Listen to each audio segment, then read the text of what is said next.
এবার তো ইউটিউব গেল।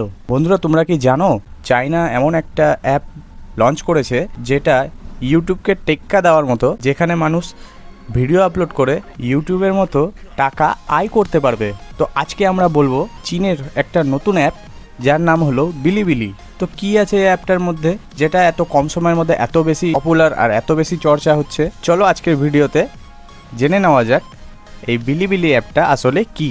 তো হ্যালো বন্ধুরা, ভার্সিটিভি বাংলাতে তোমাদেরকে স্বাগত জানাই। আজকে আমরা জানবো বিলিবিলি অ্যাপ সম্পর্কে। বিলিবিলি অ্যাপটা আসলে কি, এর মধ্যে নতুন কি এমন আছে যা মানুষ এত বেশি পপুলার হয়ে যাচ্ছে। তো চলো শুরু করা যাক। বন্ধুরা, বিলিবিলি হলো এমন একটি অ্যাপ যেটা প্রায় ইউটিউবের মতোই, এখানেও মানুষ ভিডিও আপলোড করে এখান থেকেও চ্যানেল মনিটাইজ করে কিন্তু আর্নিং করতে পারে। আর কয়দিনের মধ্যে এই অ্যাপটা খুবই জনপ্রিয় হয়েছে, তবে এটা এখনও গ্লোবালি লঞ্চ হয়নি, খুব শীঘ্রই এটা লঞ্চও হতে পারে, যার জন্য এই অ্যাপটার এত বেশি ক্রেজ এখন চলছে।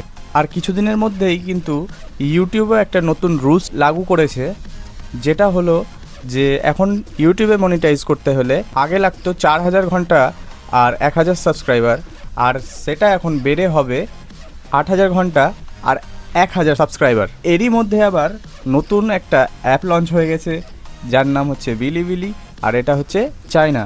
তো দেখা যাক যে এই অ্যাপটা আমাদের গ্লোবালি লঞ্চ হয় কি হয় না, আর যদি হয় তাহলে কীরকম কি ক্রিয়েটর এই অ্যাপের মধ্যে টাইম দিবে, কি ভিডিও এর মধ্যেও আপলোড করবে, কারণ চায়নার জিনিস অনেক সময় আমাদের ডেটা লিকের জন্য কিন্তু অনেকবারই অনেকগুলো অ্যাপ ব্যান হয়ে গেছে এর আগেও।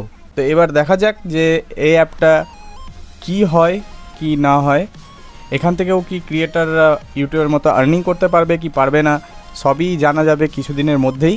এরকমই আপডেটেড থাকতে হলে ভার্সিটিভি বাংলা চ্যানেলটাকে সাবস্ক্রাইব করো, আর ভিডিও ভালো লাগলে একটা লাইক করে দাও, আর কমেন্ট করে বলো তোমাদের যদি বিলিবিলি অ্যাপ সম্পর্কে কোনো নলেজ থাকে বা কোনো আরও আপডেট খবর থাকে, তাহলে আমাকে কমেন্ট করে তোমরা বলতে পারো। দেখা হবে আবার পরের ভিডিওতে। বাই।